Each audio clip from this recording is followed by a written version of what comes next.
নেতিবাচকভাবে দেখছে। আমি মোস্তফা ভাইয়ের সাথে একবারে একমত। আমরা আসলে সবাই ভোট চাই, নির্বাচন চাই, যদি আমি নির্বাচনে জয়ী হতে পারি। এক ধরনের তামাশা কিন্তু এগুলো রাইট, এগুলো রাইট। কাম্য ছিল না। তার মানে মাঝখানে যিনি তিনি হবেন রেফারি। এখানে তো এবি নাই, পক্ষ একটাই, সরকার বা রাষ্ট্র, পক্ষ একটাই বাংলাদেশ। হ্যাঁ ভোটের সাথে অন্তর্বর্তী সরকারের বিষয়টা কি জড়িত কিনা অবশ্যই, সেই কারণে তিনি প্রচারণা করছেন। অবশ্যই। হ্যাঁ ভোট ও নতুন বাংলাদেশ, হ্যাঁ ভোটে হ্যাঁতে ভোট দিলে নতুন বাংলাদেশ গড়ার দরজা খুলে যাবে। প্রধান উপদেষ্টার এই বক্তব্য নিয়ে আমি একটু আলাপ করতে চাই, আলোচনা করতে চাই। প্রথমে যেতে চাই Mustafa Kamal, deputy head of news Bangla vision. Mustafa Kamal, হ্যাঁতে ভোট দিলে নতুন বাংলাদেশ গড়ার একটা পথ খুলে যাবে, দরজা খুলে যাবে, আপনি কি বলছেন, কি বলবেন? অবশ্যই, অন্তত আশা দেখা যাবে। দরজা কতটুকু খুলবে, জানালা কিন্তু আমরা দেখছি। আবার একই দিনে দুটা যে ভোট। জানলার কথা বলছে, কি জানলা কি খোলা না বন্ধ? অবশ্যই খোলা, অবশ্যই খোলা। আলো বাতাস ওখান দিয়ে যাতায়াত করছে, আমরা দেখছি। একদিনে দুটা ভোট, এটা বাংলাদেশের ইতিহাসে কিন্তু একটা ব্যতিক্রম ঘটনা। কতগুলো বিষয় আমাদের মাথায় নিতেই হবে। একদিনে দুই ভোট মানে 2 in 1 গেল একদিক। সংসদ নির্বাচনের ভোট আর গণভোটের একটা ভোট। তো প্রথমে বিবেচনায় নিতে হবে, বাংলাদেশে এমন এক সময়ে এমন একটা নির্বাচন হচ্ছে, যেই নির্বাচনে শেখ হাসিনা নেই, যে নির্বাচনে বেগম খালেদা জিয়া নেই। মোটা দাগের ঘটনা। একজন দুনিয়াতেই নেই, আরেকজন দুনিয়াতে আছেন কিন্তু দেশে নেই। এই বাস্তবতা কিন্তু মানতে হবে। এই গেল একদিক। আরেক দিক, বিশেষ করে গণভোটের অংশটা, সেটা একদম পরিষ্কার। তারা 1, 2, 3, 4 দিয়ে ভাগ করছে, তো ভাগ করার দরকার করে না। মোটা দাগে এখানে প্রার্থী হচ্ছে বাংলাদেশ। সংসদ নির্বাচনে আমাদের ফারুক ভাই সহ অসংখ্য প্রার্থী, সব প্রার্থীকে আমরা চিনিও না, কিন্তু গণভোটে কিন্তু প্রার্থী একজন, বাংলাদেশ।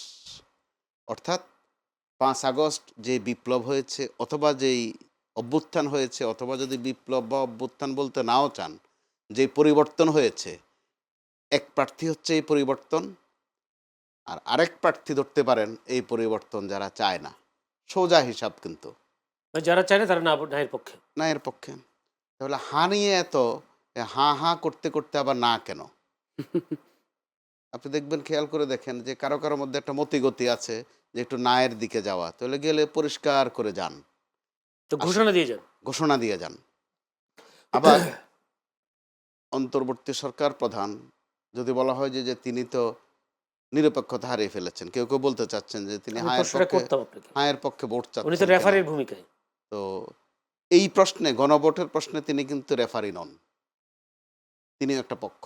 এটা একদম পরিষ্কার, এখানে লুকোচুরির কিছু নেই। কিন্তু তাহলে সংসদ তার প্রচারণাটা কোনো অভিযোগ হিসেবে নেওয়া মোটেই যায় না? সেটা অভিযোগ নয়, কারণ তিনি রাষ্ট্র ক্ষমতায় আছেন। খেয়াল করে দেখবেন, যারে যখন একটু আপত্তি হয়, একটু মনে করাইয়া দেয়, একটু খোঁচা দেয় যে আপনি কিন্তু নির্বাচিত না, আপনি অনির্বাচিত, এটা একটু মনে করাইয়া দেয়। ওটা তো একটা থ্রেট। তো অনির্বাচিত বলতে গিয়ে মুখে আর খেই থাকে না, অসাংবিধানিকও বলে ফেলে। ব্যাখ্যা টেক্কা দাঁড় করাই দিয়ে বোঝানোর চেষ্টা করে যে ইচ্ছে করলে আপনারা অসাংবিধানিক প্রমাণ করে দিতে পারি। এটাও কিন্তু এক থ্রেট। না, এখানে একটা প্রশ্ন, সেটা হচ্ছে হ্যাঁ ভোটের সাথে অন্তর্বর্তী সরকারের বিষয়টা কি জড়িত কিনা অবশ্যই, সেই কারণে তিনি প্রচারণা করছেন। অবশ্যই। কারণ তিনি তো এই আন্দোলনের মধ্য দিয়ে একটা দায়িত্বে আছেন। তাহলে তিনি তো অবশ্যই পক্ষ। তিনি নিরপেক্ষ হওয়ার কোনো সুযোগ নাই এখানে। একটা নিরপেক্ষ হওয়া যায় আমাদের ওই আদালতে বলা হয় নিরপেক্ষ। তো ওখানেও পরিপূর্ণ নিরপেক্ষতা কখনো কখনো রক্ষা করা যায় না। চুরি করেছি, আমি করেছি ওনার ঘরে। এখন আপনি নিরপেক্ষ থাকবেন? চোরের পক্ষও থাকবেন, গৃহস্থের পক্ষও থাকবেন? এটা হয় না। এখানে আপনাকে একটা পক্ষ পরিষ্কার করতে হবে। এইসব ক্ষেত্রে নিরপেক্ষ কথাটা একেবারেই আপেক্ষিক। মানে এটা কি নিরপেক্ষ থাকা উচিত তো মনে হয় নাকি? মোটেই নয়। যখন আমি চোর, এই যে সরকার তো এটা, এই তারা সরকার নির্বাচন তো ওই দিচ্ছে। গণ আন্দোলনেরই একটা ফসল। এই ফসল আবার নিরপেক্ষ থাকে কি করে? তিনি একটা পক্ষ, তো এটা লুকোচুরির কিছু নাই। যেটা হয়তো তিনি চালাকি চাতুরি করতে পারতেন রাজনীতিকদের মতো, যে আমি নিরপেক্ষ না, এখানে নিরপেক্ষ থাকার কোনো সুযোগ নাই, তিনি একটা পক্ষ। যে কারণে তিনি ট্রান্সপারেন্টলি হায়ের পক্ষে ভোট চাচ্ছেন, অন্যান্য উপদেষ্টারাও চাচ্ছেন। আমার জায়গা থেকে, অর্থাৎ গণমাধ্যমের জায়গা থেকে আমি মনে করব সেটা এক ধরনের স্বচ্ছতা, লুকোচুরির কিছু নেই এখানে। এবার দ্বিতীয়ত আসেন আপনি, যারা এই থ্রেড দিচ্ছে, খুব জঘন্য ভাষায় কিন্তু থ্রেড দিচ্ছে, তুলনা করছে মাঝে মধ্যে কিন্তু শেখ হাসিনার সাথে, যে তিনি তো বিমানে উঠতে পেরেছেন, আপনাকে হয়তো বিমানও উঠতে দেওয়া হবে না। কারা বলছেন? সে ভয়ে কি উনি হ্যাঁ ভোটের পক্ষে? নো, এটা মোটেই ভয়ের বিষয় নয়, এটা উদ্বেগের বিষয়। কারণ আমরা এখন অনেক হালকা কথা বলছি। যারা মাঝে মধ্যে বলতে চান যে ৫ আগস্টে কোনো অভ্যুত্থান হয়নি, বিপ্লব হয়নি, এই একটু আন্দোলন হয়েছে অথবা একটু ধাক্কাধাক্কি হয়েছে, মতলব কিন্তু খারাপ। আপনি বিদ্যমান যে আইন এখন পর্যন্ত, যদি দায় মুক্তিটা এখন পর্যন্ত যেহেতু পরিষ্কার হয়নি, হবে আশা করছি, অধ্যাদেশ জারি হয়ে গেছে। অধ্যাদেশ জারি হয়েছে কিন্তু ইফেক্টিভ নয় এখনো, তবু আমরা ধরে নিলাম যে ইফেক্টিভ। কিন্তু তার আগ পর্যন্ত আমাদের এই ফারুক ভাই সহ যারা এই আন্দোলনের প্রথম দিকের উদ্যোক্তা, তারা তো ফৌজদারি মামলার আসামি। আমি যে একটা প্রশ্ন শেষ করে দিই, যেহেতু আমার কাছে জি। যেতে হবে, সরকার যেভাবে অধীর আগ্রহ হ্যাঁ ভোটের জন্য, রাজনৈতিক দলগুলো কেমন আগ্রহী মনে হচ্ছে? রাজনৈতিক দলগুলোর না করার কোনো উপায় নাই। আর না, যদি যে আগ্রহ আমরা সরকার থেকে দেখছি, সে আগ্রহ কি সব সব রাজনৈতিক দলগুলো রাজনৈতিক দেখছে? দলগুলো সাধারণত কোনো ভূমিকা স্পষ্ট কখনোই করে নাই বাংলার জমিনে। কিন্তু সেটা কিন্তু প্রতীকের ব্যাপারে প্রতীকের ব্যাপারে যখন নিজস্ব স্বার্থের বিষয় আছে তখন কিন্তু চলে যাচ্ছে। আপনি কি নিজের স্বার্থ মনে করছেন না যে হ্যাঁ ভোট বা না ভোট? রাজনীতিবিদরা স্বার্থটা ঠিকই উসুল করে নেবেন কোনো না কোনোভাবে। ওই ক্যারিশমা বাংলাদেশের রাজনীতিবিদদের আছে। জি। তারা যে কারণে দিনে ৩ বার কথা বদলাতেও কিন্তু ওই প্রচুর রাজনীতিতে করেন শেষ না। বলতে কিছু নেই। তখন ৩ বার কথা বদলান। একটু শেষ করে দেখি, আমাদের ফারুক ভাই সহ, আমি দায়ী করছি না, বাস্তবতা বলছি, আপনার আমার সাথে বা যাদেরকে জনগণ নাম দেয়া হয় তাদের সাথে ৩ বেলা ৩ রকম কথা বলে বলে যে রাজনীতিতে শেষ কথা বলতে কিছু নাই। কিছু নেই। তো ঘরে ভাবির সাথে আর বাচ্চাদের সাথে বলে দেখেন তো কি অবস্থাটা হয় ঘরের ভিতর। বা বাচ্চা লাগবে না তো, বউয়ের সাথে কথা বললে তো Enough খবর। যে ধন্যবাদ অসংখ্য ফারুক ভাই। হ্যাঁ ভোটে আমরা যেভাবে দেখলাম সরকারকে বেশ অধীর আগ্রহ, সরকারের পক্ষ থেকে বিভিন্ন প্রশাসনকে বলে দেওয়া যে, এবং বিভিন্ন যে অফিসগুলো রয়েছে সরকারের, সেখানে বড় বড় ব্যানার টাঙ্গানো আছে, হ্যাঁতে আপনার ভোট দিন, আপনার মতামত দিন। কিন্তু যেই প্রচার প্রকাশনা সরকারের পক্ষ থেকে দেখছি, রাজনৈতিক দলগুলোর পক্ষ থেকে সেই প্রকাশনা আমরা দেখছি না, কেন এটা আসলে? ধন্যবাদ আপনাকে। ধন্যবাদ চ্যানেল এসের আজকের এই আলোচনা, এবং আমার সহ আলোচক ফিরোজ ভাই খুব চমৎকারভাবে ইতিমধ্যে বলেছেন, মোস্তফা ভাই।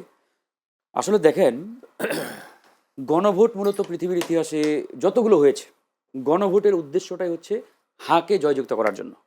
মানে রাষ্ট্র তথা সরকার একটা উদ্যোগ নেয় জনগণের বৃহৎ কল্যাণের স্বার্থে চিন্তা করে, সেই উদ্যোগকে বাস্তবে পরিণত করার জন্য কিন্তু রেফারেন্ডামের আয়োজন করা হয়। পৃথিবীর ইতিহাসে আপনি দেখবেন যতগুলো গণভোটের আয়োজন হয়েছে, খুব সম্ভবত আমি স্টাডি করে দেখেছি 3টা না 4টা বোধ হয় না ভোটে জয়যুক্ত হয়েছে। লাস্ট হলো সম্ভবত আপনার ইংল্যান্ডে ব্রেক্সিট। এরকম খুব কম, 99% গণভোটে কিন্তু জয়যুক্ত হয়েছে বাংলাদেশের ইতিহাস। দ্যাট মিনস গণভোটটা করা হয় হাকে জয়যুক্ত করার জন্য। এখন আমাদের এখানে যে একটা আর্টিফিশিয়াল ক্রাইসিস তৈরি করার চেষ্টা করা হচ্ছে, যে সরকার বা সরকারের অ্যাডভাইজাররা সরকার কেন আসলে গণভোটের পক্ষে, হা ভোটের পক্ষে প্রচারণা চালাবে, এটা নৈতিকতা বিবর্জিত, এটা আসলে সঠিক কিনা, ইত্যাদি ইত্যাদি। দেখেন, আমি যদি একটু আইনগতভাবে যাই, যেমন এই অন্তর্বর্তীকালীন সরকার যে কায়দায় আসছে, যে ফরম্যাটে আসছে, এই ফরম্যাটটা একটা ভিন্ন ফরম্যাট। যেমন এই সরকার কিন্তু আমরা সবসময় বলি আন্দোলন সংগ্রামের সরকার, গণ অভ্যুত্থানের সরকার, বিপ্লবের সরকার। আমি যদি আপনাকে প্রশ্ন করি, এই যে ইন্টারিম সরকার, এই সরকারের নামটা কোথায় আছে আমাদের? সংবিধানে নেই, আইনে, কোনো বিধানে, কোনো জায়গাতেই নেই। তার মানে এই সরকারটা তাহলে কোথায় আছে? মানে কোনো না কোনো দলিল, রেফারেন্স, ডকুমেন্টস থাকতে হবে তো ভাই। আসমান থেকে তো জিনিসটা হঠাৎ করে আসবে না, কোথাও নেই সত্যিকার অর্থে। এখন যে সরকারের প্রাতিষ্ঠানিক লিগাল ভ্যালিডিটি কোনো ডকুমেন্টে এখন পর্যন্ত নেই, তাহলে এই সরকার যে বিগত 1 বছর 1.5 বছরে যে সিদ্ধান্তগুলো নিয়েছে, এই সিদ্ধান্তগুলো যদি আমরা একটা আনুষ্ঠানিক লিগাল পয়েন্টে নিয়ে যেতে না পারি, তাহলে ভবিষ্যতে এই সিদ্ধান্তগুলো চ্যালেঞ্জের মুখে পড়বে না? তার মানে এই যে সরকার এই 1.5 বছরে যতগুলো সিদ্ধান্ত নিয়েছে, তার মধ্যে সবচেয়ে বড় সিদ্ধান্ত কোনটা? ত্রয়োদশ জাতীয় সংসদ নির্বাচন। এখন ধরেন আগামী 12 তারিখ নির্বাচনটা হয়ে গেল, সরকার মহা ধুমধামে নির্বাচন করলেন, XYZ কোনো একটি দল সরকারের ক্ষমতায় আসলো। আচ্ছা, ভবিষ্যতে কোনো একটা দল, কোনো ব্যক্তি যদি চ্যালেঞ্জ করে যে ওই যে ইউনূসের সরকার, ইন্টারিম সরকার, ওই সরকারটা অবৈধ ছিল, কেন? কারণ ওই সরকারের নাম তো আমরা কোনো দলিল দস্তাবেজে পাই নাই, না সংবিধানে না আইনে। তার মানে ওই সরকার যে সিদ্ধান্তগুলো নিয়েছে সেগুলো অবৈধ, আর ওই সরকারের মাধ্যমে যে নির্বাচনটা হয়েছে ওটা অবৈধ। আপনি কি তখন লিগালি ফেস করতে পারবেন? পারবেন না। এই জন্য আমি বারবার বলছি, in the way of legal document যদি আপনি ওই অ্যাঙ্গেলে যান, তাহলে এই সরকারের প্রাতিষ্ঠানিক বৈধতার জন্য সবার আগে দরকার এই গণভোট। এই গণভোটটা হলেই এই সরকার প্রাতিষ্ঠানিক লিগাল ভিত্তি পাবে, এবং এই সরকার এই 1.5 বছরে যতগুলো সিদ্ধান্ত নিয়েছে সবগুলো সিদ্ধান্ত বৈধতা পাবে, ভবিষ্যতে কেউ চ্যালেঞ্জ করতে পারবে না। নাম্বার 1। নাম্বার 2, অনেকেই যে না বা এটাকে নেতিবাচকভাবে দেখছে। আমি মোস্তফা ভাইয়ের সাথে একবারে একমত। আমরা আসলে সবাই ভোট চাই, নির্বাচন চাই। যদি আমি নির্বাচনে জয়ী হতে পারি, যদি আমি দেখি যে এই নির্বাচনে আমি জিতবো, তার মানে আমি নির্বাচন চাই। আর যদি কোনো না কোনোভাবে দেখি যে না এখানে আমার শঙ্কা আছে, জিতার সম্ভাবনা কম, তাহলে আমি ভাই নির্বাচন চাই না। এই যে দেখেন আজকে শাহজালাল ইউনিভার্সিটিতে ছাত্র সংসদ নির্বাচন হওয়ার কথা ছিল বোধহয় আগামী স্থগিত করেছে। হঠাৎ করে স্থগিত হয়েছে। যারা পক্ষে তারা মনে করে আমরা বিজয়ী হব, আর যারা নির্বাচনটা চাই না তারা মনে করে আমরা এখানে হারবো। যেহেতু আমরা হারবো, দ্যাট মিনস আমরা ইলেকশন চাই না। একবার ক্লিয়ার কাট। এখন পর্যন্ত যতগুলো নির্বাচন হয়েছে এই পক্ষ বিপক্ষ ওই একটা জায়গায় নির্ধারণ হয়, আমি জিতবো মানে আমি নির্বাচনের পক্ষে, তো জয়ের গ্যারান্টি চায়। রাইট। এখন ধরেন এই যে গণভোট, গণভোট মনে করে যারা ন্যায়ের প্রচারণা চালায় যে এই গণভোটটা হলে আমাদের অনেক দড়ি দিয়ে আমাদের বাইন্দা ফেলবে, বাইন্ডিংস তৈরি হবে, আমরা যা ইচ্ছা তা করতে পারবো না। কারণ আমরা তো যা ইচ্ছা তাই করতে চাই।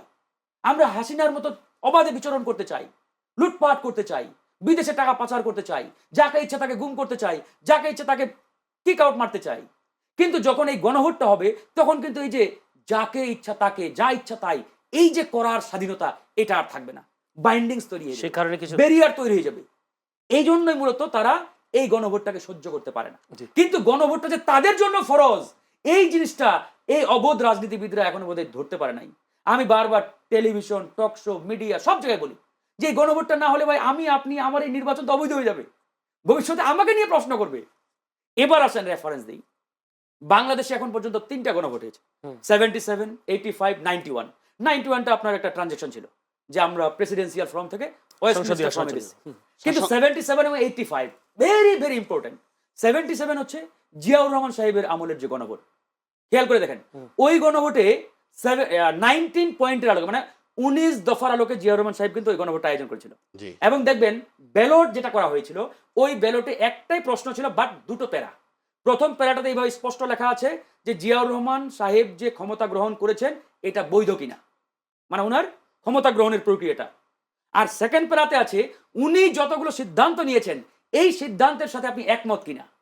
এখন আমি যদি প্রশ্ন করি যে ওই জিয়াউর রহমান সাহেবের আমলে যতগুলো জনগণ ওই সময় ছিল, ধরে নিলাম 7 কোটি বা 8 কোটি, ওই 8 কোটি মানুষ কি সবাই জিয়াউর রহমানের প্রত্যেকটা সিদ্ধান্তের সাথে একমত ছিল? না। অবশ্যই না। ধরুন যে কোনো একজন জনগণ তো কোনো একটা সিদ্ধান্তের বিরুদ্ধে থাকতে পারতো, তারপরেও ওভারঅল ওখানে কিন্তু ওই একটা সিদ্ধান্তের বিরোধিতা করার কোনো সুযোগ নাই। এখন যেটা আমাদের সবাই বললেন যে 4টা প্রশ্ন বা 4টা পয়েন্ট, কেউ কেউ এই বিতর্কটা করার চেষ্টা করছে যে ওই 4টার মধ্যে কেউ যদি 2টার পক্ষে থাকে 2টার বিরুদ্ধে থাকে ও আবার কেমনে ভোটটা দিবে। আরে ভাই এখানে তো বিরুদ্ধে যাওয়ার কোনো প্রশ্নই আসে না, ব্যালট একটাই এবং এই ব্যালটটা বাংলাদেশের। এখানে এই যে আপনি বলছেন না যে সরকার নিউট্রাল হবে, সরকার কেন নিউট্রাল হবে? এখানে তো কোনো পক্ষ বিপক্ষ নাই ভাই। যখন পক্ষ হবে এ এন্ড বি, তার মানে মাঝখানে যদি তিনি হবেন রেফারি। এখানে তো এ বি নাই, পক্ষ একটাই, সরকার বা রাষ্ট্র, পক্ষ একটাই বাংলাদেশ। সুতরাং যেখানে পক্ষই একটা সেখানে তো আমার আরেক দিকে যাওয়ার কোনো সুযোগ নেই। সুতরাং সেই পক্ষের স্টিয়ারিংটা হচ্ছে এই সরকারের হাতে বা চালক এই সরকার। সুতরাং সরকার তো এর বাইরে যাওয়ার কোনো সুযোগ নেই। যারা যারা না ভোটের পক্ষে কথা বলছেন তারা অবোধ, তারা জানেই না যে এই গণভোটটা না হলে কি বিপদ আমাদের সামনে অপেক্ষা করছে। নির্বোধ। আমি ফারুক হাসান চ্যালেঞ্জ দিয়ে বলতে পারি, আমার সাথে ডিবেটে আসতে বলেন, যে যারা ন্যায়ের পক্ষে প্রচারণা চালাচ্ছে তারা নিজেদের পায়ে নিজেরা কুড়াল মারছে। কারা হয়ে যায়, কারা যারাই করছে এটা তো আপনিও জানেন, সোশ্যাল মিডিয়ায় কারা করে, নাম তো বলার প্রয়োজন নেই। এখন প্রকাশ্যে তো মিডিয়ায় সবাই বলে, বিএনপির ওনারাও প্রাতিষ্ঠানিক আনুষ্ঠানিকভাবে বলেছেন আমরা হায়ের পক্ষে। ওই গত 3 দিন আগে বোধহয় নজরুল ইসলাম খান সাহেব বলেছেন জামাত তারাও হায়ের পক্ষে, গণ অধিকার আমরাও হায়ের পক্ষে। তাহলে না কারা প্রচারণা করছে? আমি একটা ফেসবুকে পোস্ট দিলে কমেন্টে দেখা যায় লাখ লাখ কমেন্ট, এবং যখন নায়ের পক্ষে, হ্যাঁ নায়ের পক্ষে, যখন আমি চেক করি আইডি গুলো তখন কিন্তু ধরে ফেলি তারা কারা। প্রোফাইলে গিয়ে দেখি কার ছবি, তারা কারা। এটাই তো বললাম, এটা আপনিও খুঁজে পাবেন এই নিউজের নিচে আপনি কমেন্ট বক্স চেক করলে। তো যাই হোক, আজকের মানে মূলত বিতর্কটা কথা শেষ করে রাজনীতিটা এখন আমি একবার শেষ করে দিই। বিতর্কটা যেভাবে আসছে ডক্টর মোহাম্মদ ইউনূস বা সরকারকে নিয়ে, এটা একবারই অবান্তর, একবারই অবান্তর। সুতরাং এই গণভোট দেশ জাতি তথা জনগণের স্বার্থে, আমাদের স্বার্থে, আর এটা জয়যুক্ত করতেই হবে। ধন্যবাদ অসংখ্য মোস্তফা কামাল। গতকালকে জামায়াতের আমির শফিকুর রহমান সহ একটি দল তারা প্রধান উপদেষ্টার সাথে সাক্ষাৎ করেছেন, সেখানে অনেকগুলো বিষয় নিয়ে আলাপ করেছেন। সেখানে একটি বিষয় আলোচনা, জামায়াত ভোট কেন্দ্রগুলোতে ভোট কেন্দ্রের ভেতরে অর্থাৎ সেনা সদস্য সহ কোনো আইন শৃঙ্খলা বাহিনীর সদস্য না রাখার সুপারিশ করেছে। থাকলে কি সমস্যা বা আগে ছিল কিনা? গুরুত্বপূর্ণ প্রশ্ন। এখানে আপনার নিয়তটা কি সেটা আগে বুঝতে হবে। আপনার নিয়তটা যদি পরিষ্কার হয়, থাকলেও সমস্যা নাই, না থাকলেও সমস্যা নেই। আর আমাদের অতীত ইতিহাস কি বলে? আমাদের অন্তত অতীত ইতিহাস যদি 3 দিনের কথা যদি আনি, 3 দিনের ইতিহাস 5, 6, 7 আগস্ট 24-এর ওই 3 দিন কি প্রমাণিত? দেশে পুলিশ বাহিনী বলতে কিছু ছিল না, আলটিমেটলি সরকারে ছিল না, কিন্তু কে ছিল? এই বিএনপি ছিল, জামাতে ইসলামী ছিল, ফারুক ভাইরা ছিলেন, তাদের মধ্যে এমন একটা মিল মিশ ছিল, এতে করে আমরা আইন শৃঙ্খলা পরিস্থিতির অবনতিও দেখি নাই। এটাই বাস্তবতা। অতীত তাই বলে, যখন রাজনৈতিক দলগুলো একাত্ম হয়ে যায়, আপনি দেখবেন কোথাও ওই দিন কোনো সমস্যা পাওয়া যায় না। আরও কয়েকটা দিনের ঘটনা আপনাকে বলি। যেদিন শেখ হাসিনা একদিন চট করে বললেন, একটা অডিও ফাঁস হলো একজন কর্মীর সাথে, যে তোমরা চিন্তা করো না, আমি বাড়ির কাছে আছি, চট করে একদিন চলে আসবো। ঠিক তার পরদিন রাজনৈতিক দলগুলোকে কিন্তু দাওয়াত দিতে হয়নি, ইশারাও করতে হয়নি যে আসো, সব নামে গেছে। সব একসাথে হয়ে গেলেন, শুধু একটা ফটো সেশন করলেন, টুথপেস্ট হাসি যেটারে আমরা বলি, বা বিমানবালা হাসি, মনে অনেক যন্ত্রণা থাকলেও হাসিটা ঠিকভাবে দেয়। জাস্ট একটা ছবি তুললেন যে তারা এক এক আছেন। দেখে 2-3 দিন কিন্তু দেশে কোনো সমস্যা নেই আর। আপনি জরিপ চালান, ওই 2-3 দিন কোনো মামলা মোকদ্দমাও নাই দেশে। এটাই হচ্ছে আন্দোলনও নেই। নাই, এটাই হচ্ছে বাস্তবতা। আপনি যখন এমনিতে আদতে আমাদের একটা প্রবলেম আছে, আমরা যেটা বুঝি এটা নিয়ে একটু বেশি বোঝানোর চেষ্টা করি, যেটা বুঝি না চুপও থাকি না, বাড়তি 2-4 কথা বলি। তো এখন যেহেতু রাজনীতির ময়দানে একটা শূন্যতা, আওয়ামী লীগের মতো একটা বিশাল দল নেই। আওয়ামী লীগ কিন্তু বিশাল দল, সেটা আপনাকে মনে রাখতে হবে। কার্যকর কি অকার্যকর আরেক প্রশ্ন। 2 দিন পর যে আবার তারা কোনো না কোনো ফরম্যাটে আসবে না, কার্যকর হবে না, তার কোনো সাথে। সেটা আমরা কোনো, সেনা সদস্যের বিষয়টা যদি হ্যাঁ, আসি, ওই ক্ষেত্রে ভোট কেন্দ্রে মনে করব আমি 91-এর নির্বাচনের কথা যদি আমরা স্মরণ করি, যেটা আমরা ওইভাবে তথ্যটা গণমাধ্যমে আসেনি, 91 নির্বাচনকে এ পর্যন্ত বাংলাদেশের অন্যতম সুষ্ঠু অবাধ গ্রহণযোগ্য নির্বাচন। গ্রহণযোগ্য নির্বাচন নম্বর বলা বলা হয়। এটার নেপথ্যে ছিল সেনাবাহিনী, যেটা জেনারেল নুরউদ্দিন খান এখনো জীবিত Right. আছেন।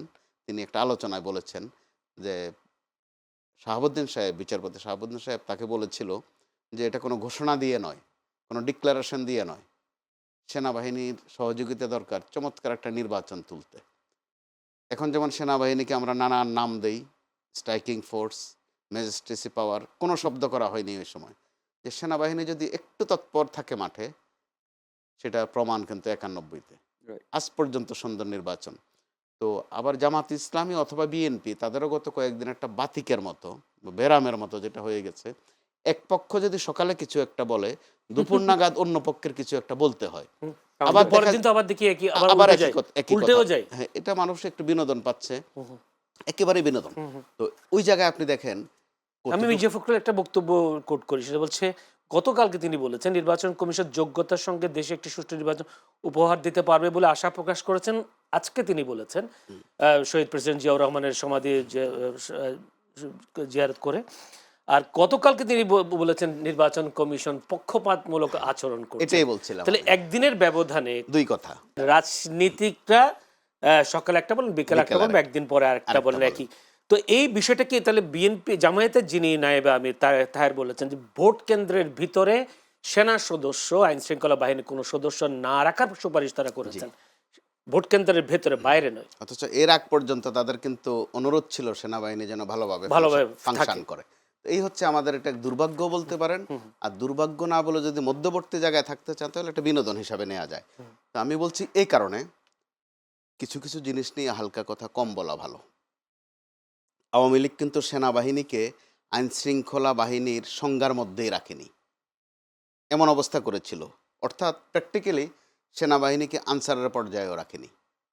অথচ সেনাবাহিনী সারা বিশ্বের বিভিন্ন অশান্ত দেশে আমাদের সেনাবাহিনী শান্তি প্রতিষ্ঠার জন্য শান্তি গেছেন। প্রতিষ্ঠা ভূমিকা ও রাখছে, জীবনও দিয়েছেন, জীবনও জীবনও দিচ্ছে। এমনকি 5 আগস্টে সেনাবাহিনীর যেই ভূমিকা, যারা বিদ্যমান আছেন তাদের ভূমিকা এবং যারা অবসরে গিয়েছেন তাদেরও ভূমিকা, এটাও কিন্তু ইতিহাসের পাতায় লেখা থাকবে। তো ওই রকম একটা জায়গায় সেনাবাহিনী নিয়েও কথা যত কম বলা যায় সেটা ততই তত ভালো। ভালো। আমি আপনার কাছে আসবো। আমি ফারুক হাসান, আপনি একটু করে বলেছিলেন যে আজকে যে শাহজালাল বিজ্ঞান ও প্রযুক্তি বিশ্ববিদ্যালয়ে যে সাকসু নির্বাচন স্থগিত করা হচ্ছে, স্থগিত করার পেছনের আরেকটা কারণ হলো ছাত্রদল আগারগাঁওয়ে নির্বাচন কমিশনে ঘেরাও করেছে, আজকে দ্বিতীয় দিনে ঘেরাও করেছে।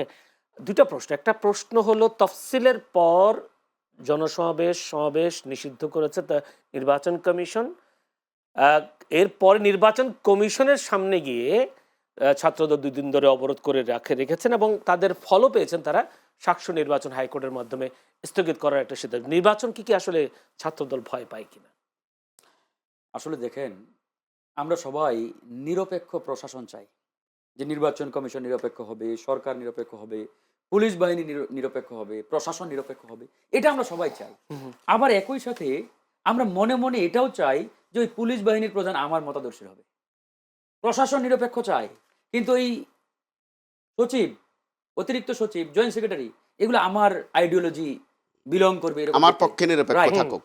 তো এই যে একটা অবস্থা, মানে আমরা মুখ দিয়ে চাই এটা, আর বাস্তবে ভিতর থেকে চাই আরেকটা। এটা হচ্ছে আমাদের চরম বাস্তবতা। এই কারণে এই বাংলাদেশের 54 বছরে কোনো পরিবর্তন হয় নাই। মানে আমাদের চরিত্রটাই হচ্ছে একটা ভণ্ডামের চরিত্র। আমরা মুখ দিয়ে বলি এক, বাস্তবে করি আরেক। এই যে মবের কথা অনেক বলা হচ্ছে না, তো এটাও তো একটা মব। এটা মব না? আবার শুধু মবই না, বাংলাদেশের বিদ্যমান আইনেরও লঙ্ঘন। সরকার যেহেতু আইন করে একবারে সভা সমাবেশ নিষিদ্ধ করেছে 20 তারিখ পর্যন্ত, সেই টাইমে একবারে নির্বাচন কমিশন সামনে গিয়ে এটা তো আরেক, মানে এই জন্য আমি মাঝে মাঝে বলি যে বাংলাদেশে আইনের তো অভাব নাই, পৃথিবীর মধ্যে সবচাইতে বেশি আইন বোধহয় আমাদের দেশে। এখানে আমি ছোট্ট একটু যোগ করতে চাই ফারুক ভাই। গতকাল যে দিনটা ছিল, নির্বাচনের যে পর্বগুলো আছে, ওই পর্বগুলোর মধ্যে একটা গুরুত্বপূর্ণ দিন, পর্ব ছিল কালকে, খুবই গুরুত্বপূর্ণ দিন। শুনানি শেষ হয়েছে, আপিল শুনানি। Right. ওই দিন কিন্তু কেউ হাসে, কেউ কাঁদে। আমরা গণমাধ্যম কর্মীরা 1, 2, 3 করে মার্ক লিখি, করা হচ্ছে। কিন্তু গতকালকে আমরা এই নিয়ে নাই। আমরা কি নিয়ে আছি দেখেন, নিউজ চলে গেছে কোথায়, আপনার নিউজ আমি দেখেছি গতকালকে, যে আপিল শুনানি চূড়ান্ত, এটা Right. সম্ভবত আপনার ছিল 3 অথবা 4 নম্বরে, থাকার কথা ছিল এক 1 নম্বরে, কিন্তু 1 নম্বরে হয়ে গেল ছাত্রদল পারফরমেন্স কেমন Right, করেছে, right. 2 নম্বরে হয়ে গেল জামাতে ইসলামী কিভাবে চলে গেল যমুনায়, ওখানে গিয়ে কি বলেছে, 3 নম্বরে হচ্ছে বিএনপি মহাসচিব সহ একটা প্রতিনিধি দল চলে গেলেন ইসিতে। নিশিতে। তাহলে আমরা আছি কি নিয়া, কিন্তু কথা বলছি কি নিয়া, এক ধরনের তামাশা কিন্তু এগুলো, Right, এগুলো right. কাম্য ছিল না।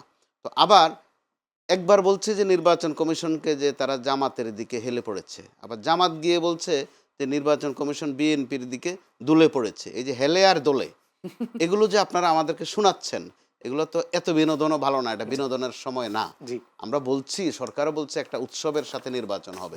আমি এই উৎসব শব্দটার সাথে এবার একটু দ্বিমত করি, এই কারণে যে এবারের নির্বাচনটা কিন্তু উৎসবের নির্বাচন নয়, এটা বোঝাপড়ার নির্বাচন, অত্যন্ত ধীরস্থিরভাবে ভোট দেওয়ার নির্বাচন।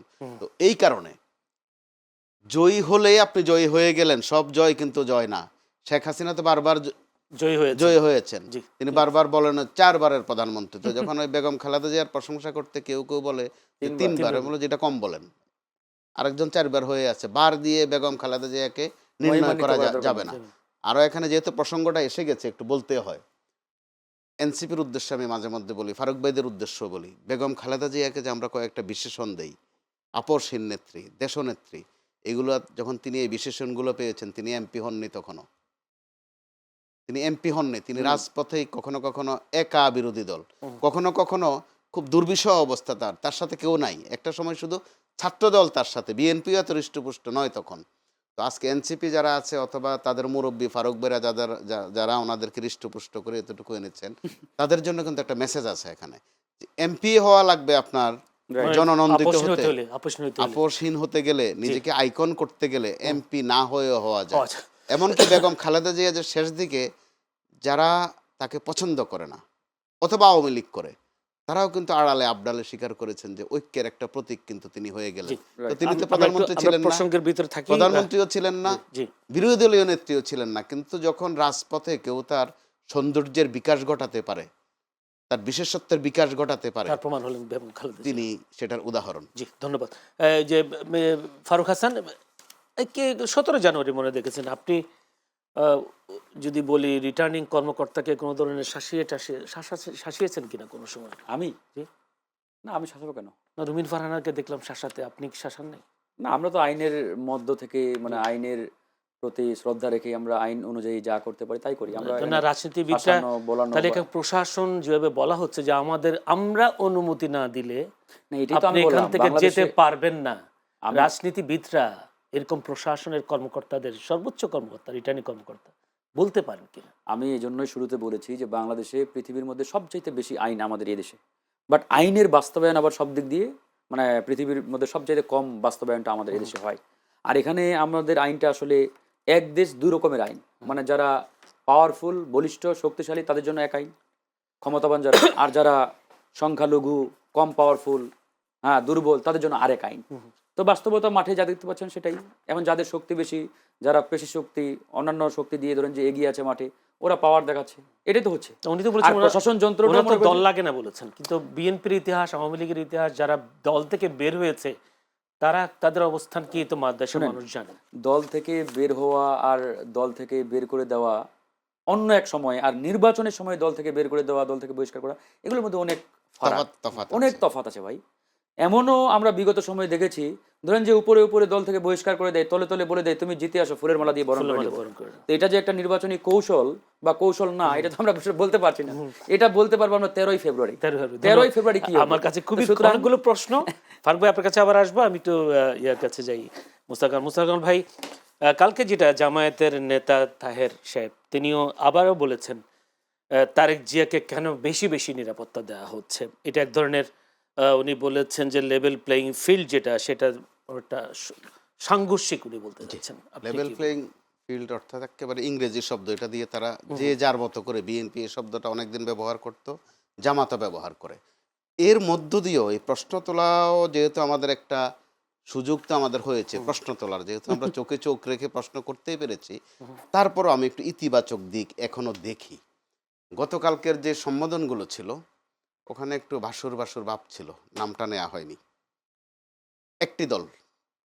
একটি দলের প্রধান, বিএনপি থেকেও এইভাবে বলা হয়েছে, জামাত থেকেও এইভাবে বলা হয়েছে যে একটি দলের প্রধান এই করেছেন। কোন ধরনের নাম নেই, হ্যাঁ, তো ওই যে বাসুরের নাম মুখে নিতে জি, সমস্যা। তারপরেও একটু একটু সম্মান আছে, একটু মহব্বত আছে এখনো।